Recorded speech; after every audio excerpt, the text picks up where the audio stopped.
Allez, on revient avec nos chers invités pour la suite de l'émission. Corneille Norbert Kouassi, Dominique Lacmon et lui, Kamako. On parlait de cette sortie du président français Emmanuel Macron qui a appelé ses ambassadeurs à plus de dynamisme. Alors on donne la parole à Norbert Kouassi, Corneille Norbert Kouassi, qui veut ajouter quelque chose. Oui, je vais ajouter quelque chose. Quand la France a tous ces médias d'État comme France 24, RFI, qui en longueur de journée nous emmerdent avec leurs informations erronées et mensongères, et qu'aujourd'hui, avec tout cet arsenal-là, M. Macron ne peut pas utiliser ça pour faire asseoir sa diplomatie, ou bien ça fait partie des vieilles méthodes. Si M. Macron ne peut pas utiliser ces médias pour régler certains problèmes chez lui en France, et que maintenant c'est sur les réseaux sociaux que M. Macron appelle le combat, vous le reconnaissez, il se joue sur les réseaux sociaux, non? Mais si ça se joue, oui, mais au même moment, il veut prendre le contre-pied. Donc ça veut dire que le président Macron a compris que les Africains, dans leur généralité, ont battu la France sur le plan de la communication. Parce sur les réseaux sociaux. Sur les réseaux sociaux. C'est parce qu'on les a battus sur les réseaux sociaux, sur le plan de la télévision et de la radio. Lui disait que ce sont des activistes qui sont sur les réseaux sociaux. Et quand on est activiste, on peut comprendre aussi. D'ailleurs, lui a dit quelque chose qui n'est pas bien. Il faut souligner ça. Quand lui dit les panafricanistes là, ça veut dire quoi? Non, c'est pas non. C'est de manière péjorative que tu dis. Aujourd'hui, c'est à cause de ces panafricanistes qu'aujourd'hui le président français peut sortir et tenir un tel discours. Parce que ce qu'ils ont fait, ils ont travaillé à la base. Les Français pensaient que c'était de l'amusement. Mais les jeunes Africains aujourd'hui veulent la liberté. Lui est un journaliste. Quand il dit panafricanisme, bon, quand les journalistes européens et en particulier les journalistes français parlent aux journalistes africains, ou bien qui parlent à nos chefs d'État ou bien à nos autorités, ils n'ont pas la langue de bois, ils disent ce qu'ils pensent. Pourquoi vous, Africains, vous voulez cacher, vous, journalistes africains, vous voulez cacher la forêt avec la main, ou bien le soleil avec la main? Est-ce que c'est moi et lui? Parce qu'il y a plus de facilité justement pour ces journalistes de rencontrer par exemple le président Patrice Talon, le président Alassane Ouattara. Les journalistes ont un problème. Il y a la loi qui régit votre travail, qui fait que vous ne pouvez pas parler. Parce que si vous parlez, l'État dans lequel vous vous trouvez va vous convoquer et vous mettre en prison. Mais sur les réseaux sociaux, les gens disent ce qu'ils pensent. Ils n'ont pas d'identité. D'autres n'ont les identités, ils disent ce qu'ils pensent. Mais je dis, c'est parce que la France est tombée très bas. Que la France peut laisser ses médias d'État qui sont RFI et France 24 pour venir dire à des ambassadeurs. Il ne l'a pas dit, il a dit qu'ils vont employer cela aussi. Et puis, il a ajouté les réseaux sociaux. Il a bien dit ça. En tout cas, je ne suis pas. Il n'a pas laissé. Lui, il n'a pas. Ayons le courage sur tous les plateaux de télévision des Africains qu'on dise que la France n'est plus rien. Pourquoi vous voulez donner de la force sur tous les plans? Lui a bien démontré dans le sport, dans la musique, même la politique. Il lui a bien démontré. C'est parce que lui a peur de certaines choses. Dans le sport, la France n'est rien. Quand vous prenez les 11 rentrants, vous prenez les 11 rentrants qui étaient sur le terrain de football pendant la Coupe du Monde. Sur les 11 entrants qui ont joué, il y a combien de Noirs? Il y a combien qui sont formés en Afrique? Il y a combien qui sont formés en Afrique? Avec tous ceux qui nous ont volé, s'ils forment nos joueurs, qu'est-ce que ça fait? Lui Kabako. Alors, lui Kabako. Tout ça fait rire. Mais ce qu'il faut dire, c'est que ce n'est pas une question de sentiment. Ce n'est pas que quelqu'un a peur de qui que ce soit, ou bien non, c'est pas, ou bien on essaie de faire l'allégeance à quelqu'un. Lui-même, il a dit, nous sommes des professionnels des médias, le code de la presse nous oblige à ne dire les choses qu'avec preuve, à ne donner des informations qu'avec preuve. Moi, je ne peux pas venir ici dire tout dru que la France aujourd'hui ne vaut plus rien. Nous analysons ce que Macron a dit. C'est l'analyse de ce que Macron a dit. C'est pourquoi il est cité. Je ne peux pas non plus dire que TV5 et Monde France 24 ne donnent que des informations erronées. Et que la France est tombée si bas. Ceux qui sont là-bas, en réalité, ce sont des confrères. Ouais, des confrères. je ne digérerai jamais. Est-ce que eux vous considèrent comme des confrères? J'ai du discrédit sur Niveau TV et encore moins sur Togo Breaking News. Nous sommes des confrères après tout. C'est vrai que ce que nous faisons, il y a des ratés par moment. Mais dit tout que tout un média dans sa globalité ne produit que des informations orientées, je pense que ça c'est trop dit. Et donc je tiens juste à le rectifier. Mais ce qu'il dit sur son maladie, je suis d'accord. La France en réalité s'appuie historiquement sur les autres. Et ça vous l'aviez dit. Et je l'ai dit. Aujourd'hui, si Macron est critiqué, c'est aujourd'hui parce que c'est cette France-Afrique-là qu'à un moment donné, les gens lui ont demandé de tourner dos. Aujourd'hui, Jean-Luc Mélenchon l'a toujours critiqué. Jean-Luc Mélenchon l'a toujours dit que la force Barkhane coûte plus de 2 millions de francs, plus de 2 millions d'euros à la France à la fin de chaque mois. Et lui pense que c'est un gâchis en réalité parce que la force Barkhane était au Mali, mais le terrorisme prospérait. Ouais. Donc lui, il a trouvé qu'à un moment donné, il fallait justement retirer cette force-là et pour donner une autre orientation peut-être à la politique France-Afrique. Aujourd'hui, tout cela fait que la politique de Emmanuel Macron est flinguée. Donc si on oriente en fait l'analyse ou bien le débat sur ce sens-là, je suis parfaitement d'accord. Mais attaquer la France dans son entièreté, moi, ça me blesserait. Dans le sport, vous qui aimez le sport français. Exactement. Alors, Dominique veut ajouter quelque chose. On va chuter avec oui, c'est pour dire quelque chose. Le frère, je suis d'accord avec lui sur le plan quand il parle des journalistes français qui, en parlant à nos autorités, n'ont aucune crainte, pas de respect. Ça, je suis d'accord. Par rapport à nous, parce que de quitter pour voir un journaliste français africain parler au président française, donc ce n'est pas aussi réciproque. D'abord nos présidents même. Voilà, d'abord, oui, dans au président africain même, c'est d'abord une difficulté. Les journalistes français ont tendance à croire comme le font leurs présidents, à croire comme ils sont aussi plus supérieurs que nos présidents. D'abord, ils organisent de l'arnaque pour monter des dossiers contre nos présidents. Si tu ne fais pas, on commence par te critiquer, ton régime, ton pouvoir, des diffamations sur leur chaîne que le frère est en train de dénier. Ça, c'est une politique qui ne marche plus, qui n'a plus d'actualité. Et Emmanuel Macron le sait déjà. Mais bon, là, sur le plan où je ne suis pas d'accord avec lui, c'est un voleur. Pour te voler, c'est qu'il est plus intelligent que toi. Nous devons reconnaître cela parce que la France, qu'on le dise, a quand même sa supériorité sur nous, puisqu'un seul pays ne peut pas comme ça mettre tout un continent en exploitation. La rue, c'est fort. Voilà, nous devons nous reprocher quelque chose. Pourquoi ce pays, un pays qui est comme la France, qui ne vaut pas grand-chose devant un pays continent comme la RDC, par exemple, et puis exploite tout un continent de plus de 50 quelques pays. Nous devons nous reprocher quelque chose. Sur tous les plans, d'ailleurs. Voilà, sur tous les plans. Et à faire une prise de conscience et voir qu'est-ce que nous devons aller prendre chez les Français et pouvoir lutter contre leur exploitation. C'est ça que nous devons, nous en Afrique, exploiter.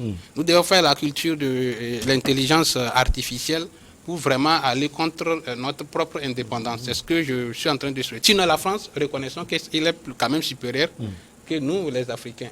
Un voleur, c'est comme ça, il doit être plus intelligent que toi, plus fort, et sur tous les plans, pour venir te prendre ce qui t'appartient. C'est à toi maintenant de faire l'autocritique. Quels sont les gardes que tu dois disposer pour lutter contre ce voleur? Le système dans lequel le voleur te mène ne te permet pas de te mouvoir. C'est ce que la France a fait. Sinon, c'est pourquoi je demande toujours, si la France pense qu'on l'accuse à tort et à travers, que la France quitte totalement l'Afrique, c'est fini. Et puis on va voir comment on va se développer. Si on ne peut pas là, on va pas aller vers eux. Celui qui veut aller vers eux va payer le prix. Alors nous, on va quitter la France. Ce n'est pas la France qui quitte. Le plateau va quitter la France pour le Tchad, N'Djamena, un pays qui est proche aussi de la France, colonel Norbert Kouassi. Les forces de l'ordre ont arrêté jeudi 84 jeunes militants d'un parti d'opposition dans ce pays, les transformateurs du jeune Succès Massalan. Selon la police, alors qu'ils exhortaient les habitants à participer à un meeting contre un dialogue de réconciliation nationale qu'ils qualifient de monologue organisé par la junte. On parle évidemment de ce dialogue qui se tient actuellement en N'Djamena. Alors le pouvoir, selon lui, il fait l'effort pour faire asseoir tous les fils du Tchad Sucé Massara et ses jeunes font l'effort pour marcher et dénoncer ce qui se fait. Ouais, Sucé Massara est obligé de marcher, de dénoncer la cabale de Idriss Déby fils. Vous comprenez que quand Idriss Déby fils vient, il ne vient pas dans les règles de l'art. Idriss Déby vient avec un coup d'État. C'est purement un coup d'État. Celui qui devrait prendre sa place, on nous dit qu'il est malade, qu'il est hors du pays. Mais il peut avoir une deuxième, troisième personne. Pourquoi c'est lui qui vient prendre la place? Déjà... Donc c'est un coup d'État. C'est un coup d'État. Comme dans quel pays? Je ne sais pas. C'est un coup d'État, le départ est déjà biaisé. Quand le départ est biaisé, M. Macron, qu'on a parlé de lui tout à l'heure, sur le cas de la France, est venu chapeauter ce petit pour le déposer. Au même moment où il y avait ce problème de coup d'État et que Macron est venu chapeauter au Tchad, il y a eu un autre problème au Mali, que Macron et ses ambassadeurs qu'il a réunis ont commencé à insulter, à dire du n'importe quoi sur le Mali. Sur le Mali. C'est 2 poids 2 mesures. Alors, Corneille, j'ai envie de vous poser cette question, Oui. parce que les analystes disent là souvent, oui, Macron est venu en N'Djamena, mais en N'Djamena, on a vu également des chefs d'État africains, surtout le président en exercice de l'Union africaine qui était le Congolais, Félix Antoine Tshisekedi, le président Faure Gnassingbé était là, d'autres présidents étaient là également. Eux, ils ont fait quoi? Oui, ces genres de questions-là, ça me plaît beaucoup. Beaucoup même. Quand Macron se déplace, pour faire asseoir sa politique, pour montrer. Vous croyez que les Français, c'est ce que le frère venait de dire tout à l'heure? Vous pensez qu'ils sont bêtes? Ils sont trop rusés. Pour enlever Gbagbo en Côte d'Ivoire, qu'est-ce qu'ils ont fait? Non, ils sont quelque chose maintenant. Mais Pour enlever Gbagbo en terre de nuit. Laisse-moi pour enlever Gbagbo en Côte d'Ivoire, qu'est-ce qu'ils ont fait? C'est pas Jean-Ping qui est venu parler à la place de l'UA. Et la France s'est appuyée dessus pour dire leurs propres frères disent que Gbagbo n'est pas bon. Il faut qu'il quitte. Il a perdu. Il faut qu'il quitte. Quand Macron arrive au Tchad, pour ne pas que les Africains, ils veulent biaiser les choses. Donc, vous voulez dire que Jean-Pierre, à l'époque, il a menti. Gbagbo avait gagné, c'est ça, non? Je ne dis pas, le président Ouattara est là. Si c'est lui qui est là, ça veut dire que c'est lui qui a été déclaré gagnant. La preuve. Okay. Donc, Jean-Pierre avait raison. Jean-Pierre ne peut pas avoir raison. Donc, Quand il y a un problème, si Jean-Pierre vient de lui-même, en africain, on peut comprendre. Mais quand l'ordre est donné depuis l'Élysée, c'est ce que les Africains ne veulent pas. On va aller au Tchad. Allons-y. Quand l'opposition aujourd'hui se bat pour qu'il y ait une démocratie vraie, pas la démocratie des Français, parce que c'est la démocratie des Français qui a amené le petit Déby au pouvoir. On était ici la semaine dernière pour parler du Tchad sur les assises de la réconciliation. Je t'ai dit ici que ces assises-là vont accoucher d'une souris. Parce que le début est déjà biaisé. Le début, on sait ce que c'est le début, mais à la fin aussi on sait. Parce que c'est une feuille de route où on veut vous mettre là-dedans pour faire comprendre au monde que toute la classe politique tchadienne est d'accord sur les assises. Or, il y a un plan B qui est dans ces assises-là, que le fils Déby va en tirer profit, que la France va en tirer profit. Maintenant, l'opposition a compris que s'ils rentrent dans ces assises-là, ils seront perdants à la fin. Donc, mieux vaut laisser le fils Déby faire ce qu'il a à faire et à la fin, on va tirer les conclusions. On va toujours retourner en arrière. Oui. Le petit Déby est en train de diriger, comme vous l'aviez dit, le président Ouattara. Quoi qu'on en dise, il est le président de la Côte d'Ivoire aujourd'hui. Michel, est-ce qu'il n'est pas urgent aujourd'hui de regarder devant, surtout pour le Tchad? Je crois bien que ce n'est pas dans tous les pays qu'on peut regarder devant.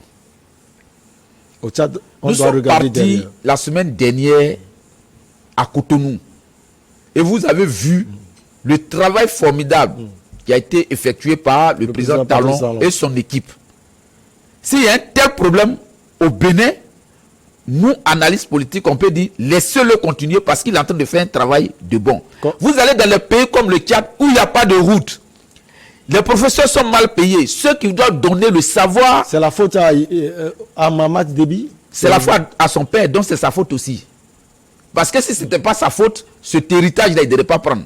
Quand on te donne un cadeau que tu prends, tu assumes. La France lui a donné le cadeau du Tchad, il faut qu'il assume.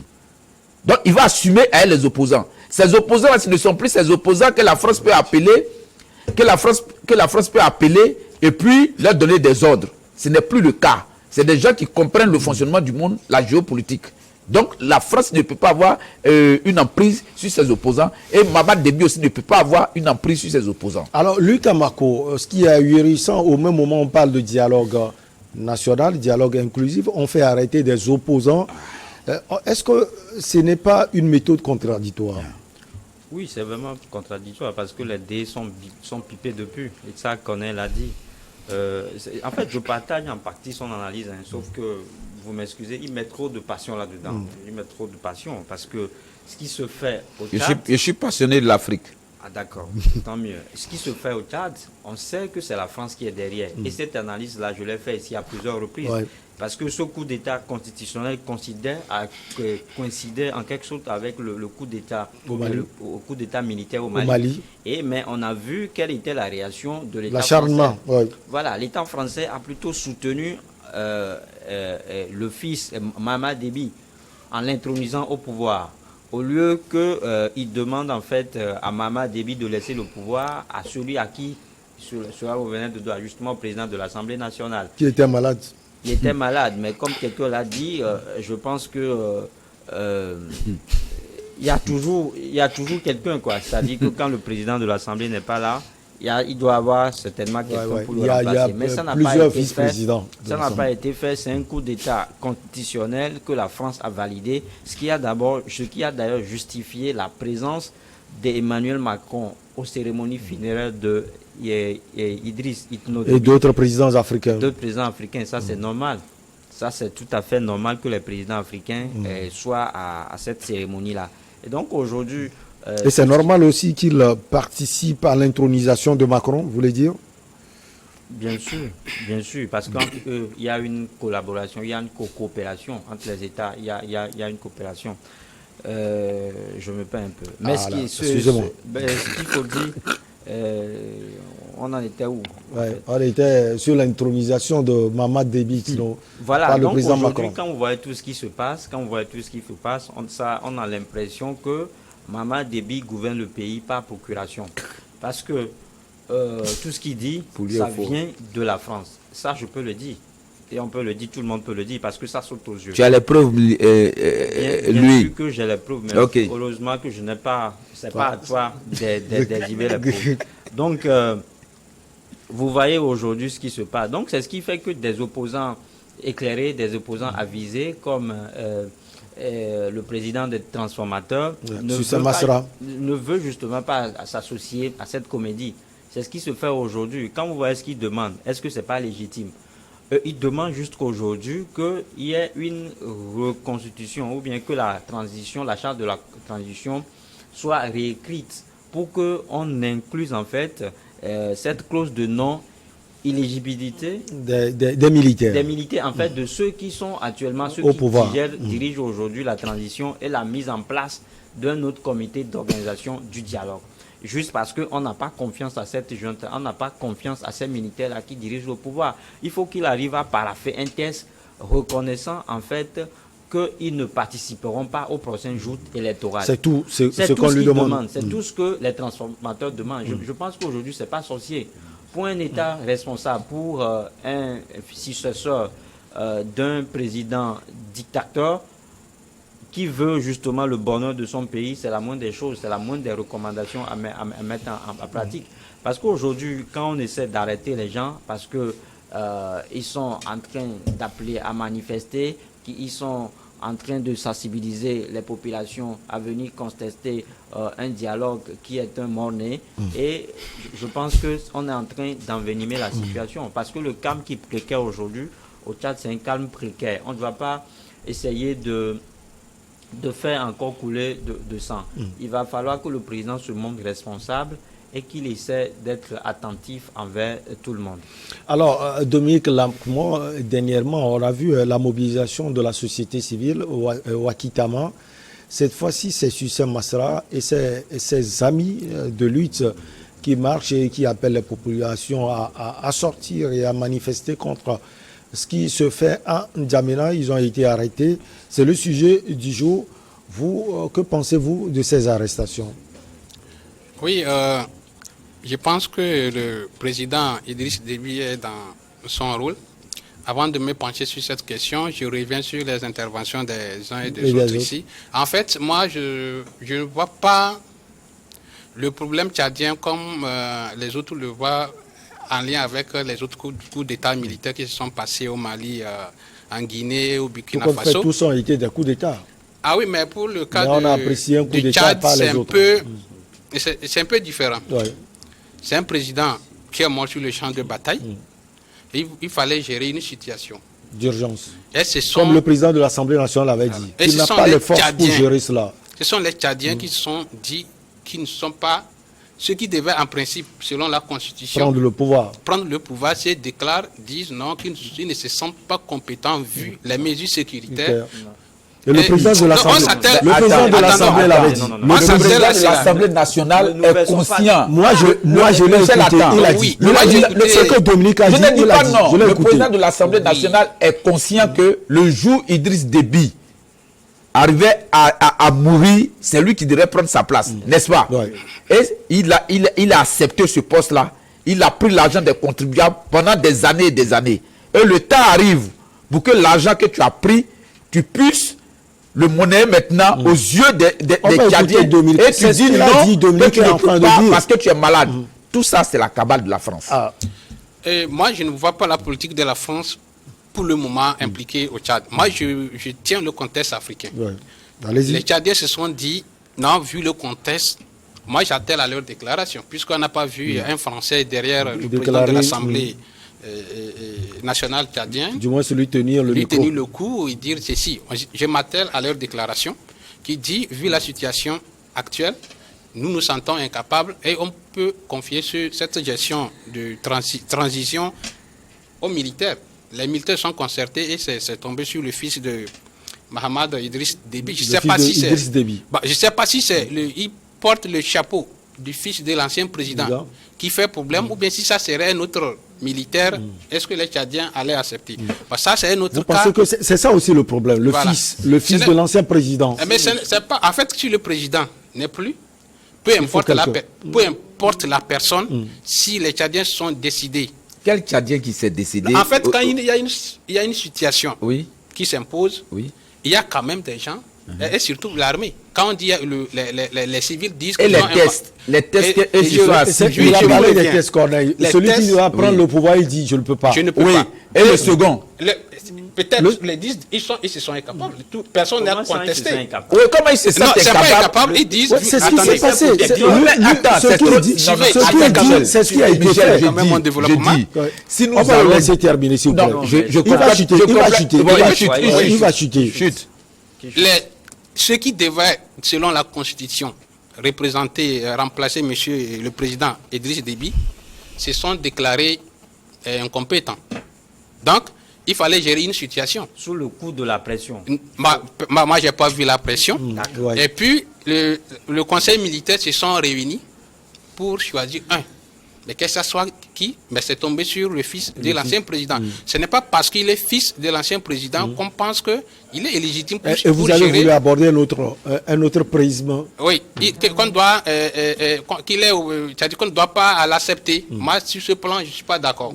Maintenant, sur le plan des arrestations. Oui, sur le plan des arrestations.